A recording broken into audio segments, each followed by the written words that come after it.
దేవుని నామానికి మహిమ కలుగునుగాక. మరి కుడి వచ్చిన మీ అందరికీ ప్రభు నామమున శుభములు తెలుపుచున్నాను.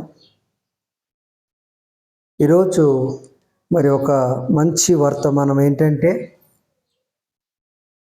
యేసుక్రీస్తు వారు ఈ భూమి మీదకి మరి వచ్చినప్పుడు ఆయన తూర్పు దేశపు జ్ఞానులకు మరి ఒక నక్షత్రము ద్వారా నక్షత్రము సూచనగా కనపడింది.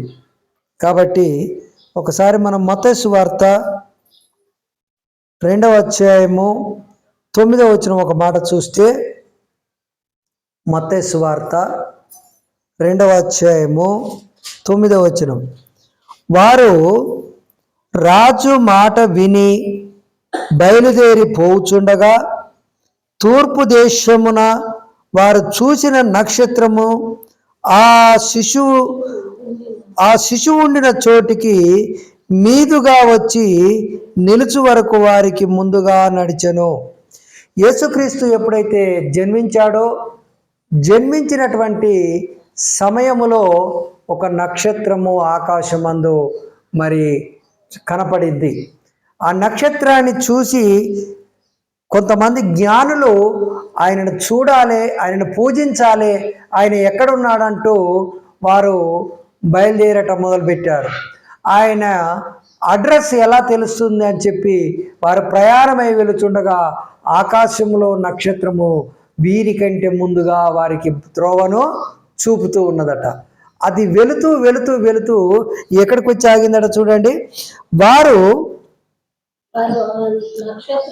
ఆ నక్షత్రమును చూసి అత్యానందభరితులై ఇంటిలోనికి వచ్చి తల్లి అయిన మరియను ఆ శిశువును చూసి సాగిలపడి ఆయనను పూజించి తమ పెట్టెలు విప్పి బంగారమును సాంబ్రాణిని బోలమును కానుకగా ఆయనకు అర్పించిరి. ఈ జ్ఞానులు తూర్పు దేశం జ్ఞానులు. అందుకోసమే యేసుక్రీస్తును తెలుసుకొనగలిగినటువంటి తూర్పు దేశం జ్ఞానులు. అందుకోసమే వారికి ఉండబడినటువంటి జ్ఞానం ప్రపంచంలో ఏ దేశంలో ఉండబడిన వారికి కూడా అలాంటి జ్ఞానం ఉండదు. ఎందుకోసం అంటే వారు మహిమా స్వరూపి అయిన యేసుక్రీస్తును మొట్టమొదట తెలుసుకోవాలని, పూజించాలని వారు ఎంతో ఆశతో ఉండబడినటువంటి జ్ఞానులు. కాబట్టి అందుకోసమే ఆ జ్ఞానులకు త్రోవ చూపటానికి ఈ యొక్క నక్షత్రాన్ని పంపించాడు. ఈనాడు చాలామంది ఏం చేస్తున్నారంటే, ఆ నక్షత్రాలను చూసి ఆ నక్షత్రాన్ని పూజించే వాళ్ళు ఎక్కువైపోయారు.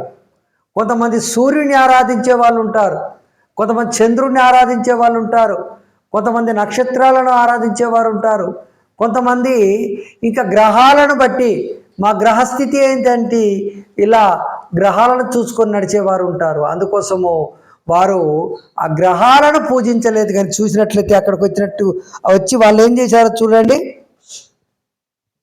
వారు నక్షత్రమును చూచి అత్యానందభరితులై, ఆ నక్షత్రం ఎక్కడ కనపడ్డది వాళ్ళకు? తూర్పు దేశములో వారు బయలుదేరినప్పుడు వారు చూసినటువంటి నక్షత్రము ఆ ప్రయాణములో వారికి ముందుగా కనపడింది, వెళ్ళింది. కాబట్టి ఆ ఇంటిలోనికి వచ్చి తల్లి అయిన మరియను చూశారు. కానీ మరియను పూజించలేదు. కొంతమంది ఈనాడు ప్రపంచంలో మరి ఆంధ్ర సైడు మరియమ్మను పూజించే వాళ్ళు ఎక్కువైపోయారు. కాబట్టి అక్కడ చూసినట్లయితే జ్ఞానులు ఆ తల్లిని చూశారు, కానీ అసలైన శిశువు ఎక్కడున్నాడని చెప్పి వెతుకుతూ వాళ్ళు ఏం చేశారో చూడండి. తల్లి అయిన మరియను ఆ శిశువును చూసి సాగిలపడ్డారు. సృష్టికర్తను చూసి సాగిలపడ్డారు, కానీ ఆ యొక్క తల్లిని చూసి సాగిలపడలేదు. అందుకోసము వారు ఈ ఆంధ్ర సైడు ఎక్కువ మరి మరియమ్మ గుళ్ళు, మరియమ్మని ఆరాధించే వాళ్ళు కూడా ఉండిపోయారు. అందుకోసమే సృష్టికర్త అయిన దేవుని ఆరాధించక సృష్టిని ఆరాధించే వాళ్ళు ఈనాడు ప్రపంచంలో ఎంతోమంది అయిపోయారు. అందుకోసమే ఆయన అంటున్న మాట ఏంటంటే, ఈ సృష్టిని మీకోసం చేశాను, ఈ సృష్టిని మీరు అనుభవించండి, కానీ సృష్టికర్త అయిన నన్ను ఆరాధించండి. సృష్టిని ఏం చేయాలి? మనం అనుభవించాలి. అందుకోసమే మన కోసం ఈ సూర్యుడు, చంద్రుడు, నక్షత్రాలు, ఈ యొక్క సప్త సముద్రాలు, వీటన్నిటిని ఏం చేశాడంటే మన కోసం పంచిపెట్టాడు ఆయన. అదే మాట మనం చూసినట్లయితే ద్వితీయోపదేశ కాండము 4వ అధ్యాయము, ద్వితీయోపదేశ కాండము 4వ అధ్యాయము 19వ వచనం, 4వ అధ్యాయము 19వ వచనం, 4:19. ఇక్కడ చూసినట్లయితే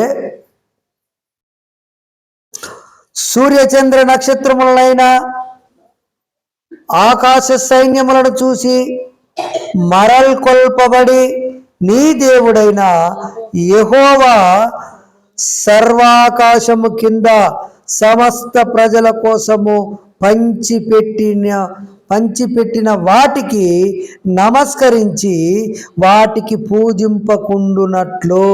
వీటిని ఏం చేశాడట?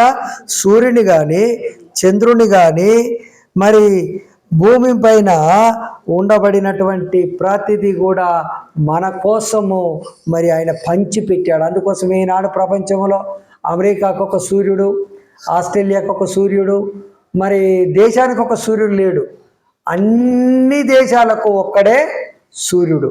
అందుకోసము సూర్య చంద్ర నక్షత్రములను ఆకాశ సైన్యములను చూసి మీరు వాటిని ఒకవేళ పూజిస్తారని చెప్పి వాటి ఏమంటున్నాడో తెలుసా? మరల్గొల్పబడి నీ దేవుడైన యెహోవా సర్వాకాశముల క్రిందనున్న సమస్త ప్రజల కొరకు వాటిని ఏం చేశాడట? పంచిపెట్టాడు. వాటిని పంచిపెట్టాడు, వాటిని అనుభవించమన్నాడు.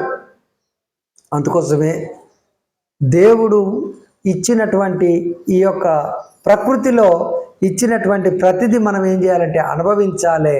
ప్రతిదీ మనకు పంచిపెట్టినటువంటి ఆయనను మనం ఆరాధించాలి. పంచిపెట్టిన ఆయనను మనం ఆరాధించాలి.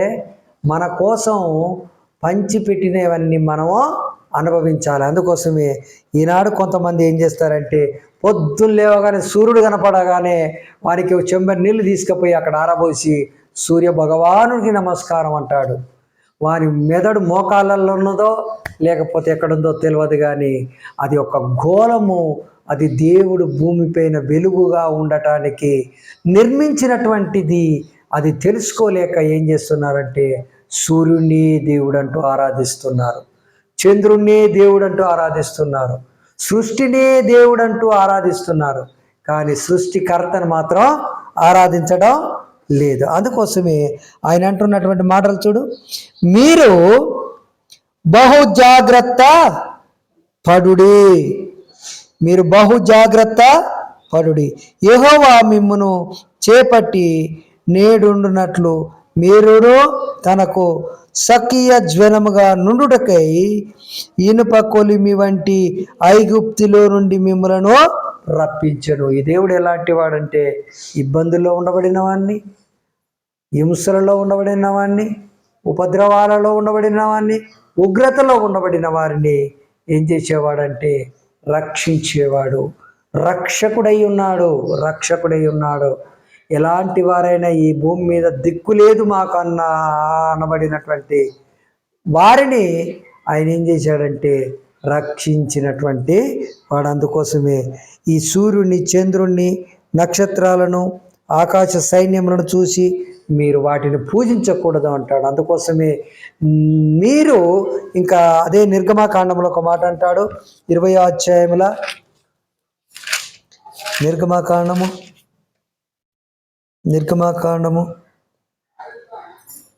20వ అధ్యాయము 4వ వచనం, పై ఆకాశం అందే గాని క్రింది భూమి అందే గాని భూమి క్రింద నీళ్ళ అందే గాని ఉండు దేని రూపమునైనను విగ్రహమునైనను నువ్వు చేసుకొనా కూడదు, వాటికి సాగిలపడకూడదు, వాటిని పూజింప కూడదు. ఏలయనగా నీ దేవుడైన యెహోవాకు నేను రోషము కలిగిన దేవుడను. నన్ను ద్వేషించు వారి విషయంలో 3-4 తరముల పర్యంతరము తండ్రుల దోషము కుమారుల మీదికి రప్పించుచు, నన్ను ప్రేమించి నా ఆజ్ఞలు గైకొనిన వారిని 1000 తరాల వరకు నేను కరుణించువాడనై ఉన్నాను. ఆయనను పూజించి ఆయనను ఆరాధించినటువంటి పిల్లలకు అంటాడు 1000 తరాల వరకట. 1000 తరాలు.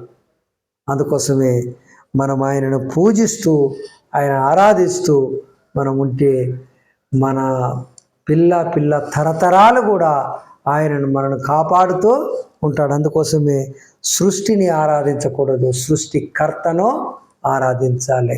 అందుకోసమే ఈ యొక్క విషయాన్ని మీరు గమనించాలని మనవి చేస్తూ ఈ కొద్ది మాటలు ముగిస్తూ సెలవు తీసుకుని దేవుని నామానికి మహిమ కలుగును గాక.